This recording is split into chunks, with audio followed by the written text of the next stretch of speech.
And we are back. You'll be happy to know that I got my apple tree covered, Dick. I was concerned about that, about my blossoms on my apple tree, and I used my nice silk sheets that go on my water bed. It's the only thing I could think of. You should see it. It's a real work of art. I should win an award for this with these sheets all tied up. Also, I had a friend who called me yesterday and told me that people shouldn't get upset about this wind chill factor of it being down to 5 degrees, because that wasn't going to do anything to your pipes and all. It was only affecting your skin. But if I get 5 degrees on my skin, I'm going to be very affected, so I don't go along with that. Our next guest this morning is someone that we hope that you're familiar with, and if you're not, you will be after this, we're sure, because on Saturday evenings there's a show here called Mill Talk, right here on Blab TV at 8 o'clock. The purpose of the show is, of course, to familiarize you with the military and the roles that the military and civilians play, because we all work together. And so we have with us this morning Butch Wallace. Good morning, Butch, who is the host for that. And we're very happy to have you so early in the morning. Well, thank you, Laura. I don't know how you get up here for this as a retiree. You know, I like to get my sleep in the morning. I like to watch this show from my bed. Yeah, well, hopefully, yeah, there's a lot of people that do. We appreciate you getting up, though, and joining us this morning. I appreciate you having me on. Now, you say you're retired, but talking to you, it seems to me that you're probably working more now than when you were active military. So Dr. Tamburello mentioned, he said, watch out. He says, if you retire, he says, everybody's going to try and get you. But I think that's the reason I retired here in Pensacola, is because of all the things that people do for the people here in Pensacola. So I did get involved with a lot of things while I was on active duty, and I stayed involved with a lot of those things once I retired. So I really enjoyed the community here in Pensacola, and that's why I did retire here. Well, let's go into some of the things you're involved in, because, of course, that's one of the ways that you're able to hold the show together on Saturday nights, because you have all these contacts and intermingle with them. So let's. Well, let me start off with my favorite Special Olympics, I guess. I started out with Special Olympics in 1984, and I just dealt with that every year as a command master chief at Quarry Station. So I continued with that when I retired, and now I'm the chairman of the administrative board for Special Olympics for the Escambia County, and I'm on the steering committee for the District 1 Special Olympics, because we also hold that for the 4-county area. I think that's terrific. I remember when I first came to Pensacola, one of the things I heard about was the Special Olympics, and I just thought it was great that is. Now that's always taken place at Quarry Station, hasn't it? Yes, ma'am. And it's one of in fact, I didn't know about Quarry Station until I heard about Special Olympics, okay? Because I'm not military. But that's wonderful. It's a great organization, and it takes a lot of cooperation through, again, the military and the community working together there. It is. It's a joint community effort again. The military could not do it by themselves. But because of the games that they do put on board Quarry Station, they were nominated in 1987. They won the whole state award for the organization that's done more for Special Olympics. They were nominated for an international award for the most effort towards helping the retarded through sports. Terrific. So it's really a good organization, and we've got our games March the 4th is going to be the Escambia County, and I think it's April the 15th will be the District 1 games, which hopefully we're going to get rid of this cold weather. Oh, yes. Because that could be disastrous for outdoor games. I'll tell you what, February always does this. We'll go along and everything will be mild, and all my ferns are outgrowing and everything, and then this has happened too many times, so just don't trust February after we're through with this. They say March roars in like a lion, but it's February that you have to watch around here. You probably know that already, though, don't you? Sure. We did have one set of March games, so it was down in the 30s there, and it was horrible until the sun finally came out. Oh, yeah.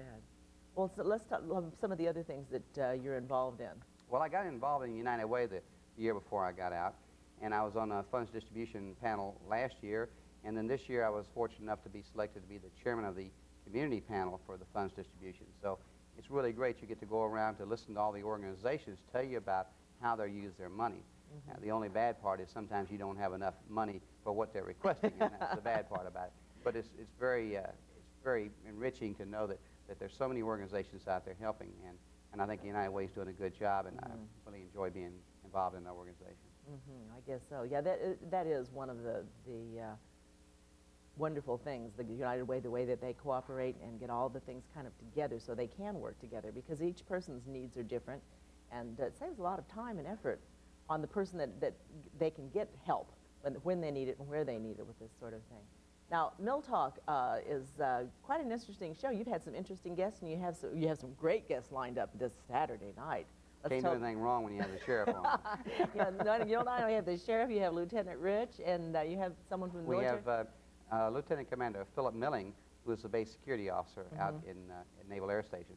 We do have Sheriff Johnson, Lieutenant Wendell Rich, and then the Lieutenant Commander, which emphasizes we want to show the interaction of the military and the civilian and working together, and there is an interaction there. If somebody in the military does get picked up downtown, and there's a interaction with the military to whether they put him in jail or a courtesy turnover or whatever it may be. So hopefully we'll find out those things. Find out all those things and what someone should do, right? And we're pretty lucky that Sheriff Johnson has his new show, Unsolved Crimes, following our show. So. Well, that does make it. I forgot about that. Yeah, so it makes it real interesting, doesn't it? What are some of the other things that you have planned for Mill Talk and in the future? Where we're trying to coordinate what's happening in Pensacola and in trying to get somebody on for it. We had Captain Butcher on for home porting once before, and now that we're getting closer to where the USS Lexington is moving down to Pensacola Port, we're going to ask him to appear on again the week before, which will, show everything, what's going on with that, because I guess that's really going to be a big ordeal. They're going to really have a lot of things happen down there at Pensacola Port. I know a lot of the people in downtown are trying to organize things to make it into a big festive occasion, and I know they have the Scambia Clean Community Commission is making sure that things are cleaned up, and of course we're really proud to have home porting. We want that very much here, and want to make everyone welcome and make it as wonderful as possible. So the whole community. Well, this is where people like you really come in, because you are already familiar with the military, and now you are a civilian. So you kind of tie the things together here. Quite a difference, though, when you take that uniform off. Yeah, I guess there is. Well, did you have some trouble adjusting to that? I thought I would, but I really didn't. I think the main thing is if you retire and you don't do anything, and then I think that's the people that have problems. But I stayed active with a lot of organizations. I work with the Non-Commissioned Officers Association and Combined Talents in producing this Mill Talk show. And we've had it's a lot of fun. You've got to interview your guests, and then you've got to prepare a show, and so it's a lot of fun doing that. And the other civic involvements, they keep me busy, so I think that's the main thing. How did you get into this? I mean, Combined Talents, did you run into Kevin? I've run into Kevin Holloway, and that's an experience, in itself. Isn't it? Yes. I'll tell you what, I had never seen him early in the morning, and he came whipping through here this morning, like a little Tasmanian devil, and everybody was kind of sitting around, but they're all awake now because Kevin has arrived. Well, let's see. Combined Talents came down to put a show on for the military. And they were going to do this in conjunction with the Non-Commissioned Officers Association because it's a federally chartered group and it's known nationwide. And they were going to put a show on, but in the meantime they wanted to kind of keep their efforts going, so they were going to kind of have a show which was going to ultimately kind of promote their show they were going to bring down. And I walked in to eat lunch one time over at the Crosswinds Club at Corey Station, and this was a Tuesday, and they asked me if I'd like to host a show for Mill Talk, and I said, well, I'll give it a shot. And they said, I said, when is it? And they said, this Saturday. So we ran around. No problem. I hear Kevin out. No problem. No, it'll be right.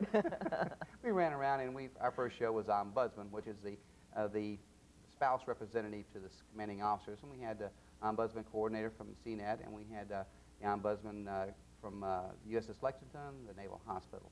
It was a very good show, and we just kind of went from there, and we've been on since October, and it's been a lot of fun. Well, I realized when I first heard about Mill Talk going on, I figured that would be what it would be exactly, a place for military people to call, and because sometimes you can get information, or someone will seek information if they can be anonymous, so they can make a phone call, and nobody will know who they are. So if they have a gripe or if they have something they want to to ask about, that they don't want everybody to know that they're inquiring, This is a way to do it, and be on the telephone, and no one will know that it's them. So I figured that was what it was going to be, but actually you have really geared more toward this coordination between civilian and military. It's a dual purpose.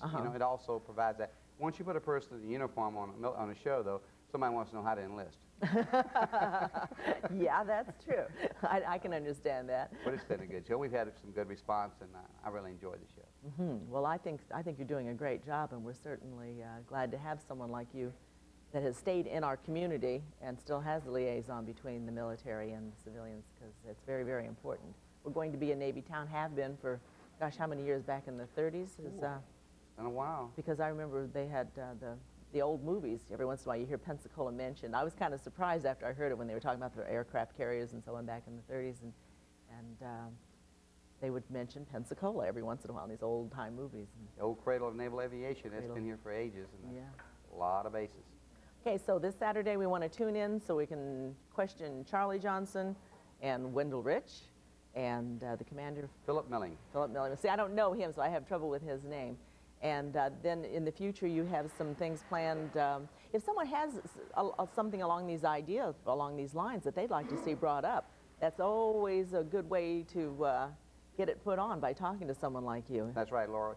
If anybody does have any ideas they want to have on the show, then we're open. And please give us a ring at the Non-Commissioned Officers Association at 456-5783 or 456-5784, and we'll try and get that on the show, because that's what we want. If that's what they want, that's what we got to give. Well, terrific. That's good. I would have to mention, I went over to your, you were talking about going to lunch at the Trade Winds. I went there a couple of weeks ago with a friend of mine, it's Carl von Bolden, because they have the Toastmasters Club over there. I remember the Toastmasters. Well, so he had asked me if I would come to that, and I was very impressed. As I said, Corey Station, you think of NAS Pensacola as the big Navy base, and Corey's tucked right over there, and that's quite a nice little place over there. It's very interesting, and going into the club there was terrific. You have a nice little country club over there I didn't even know about.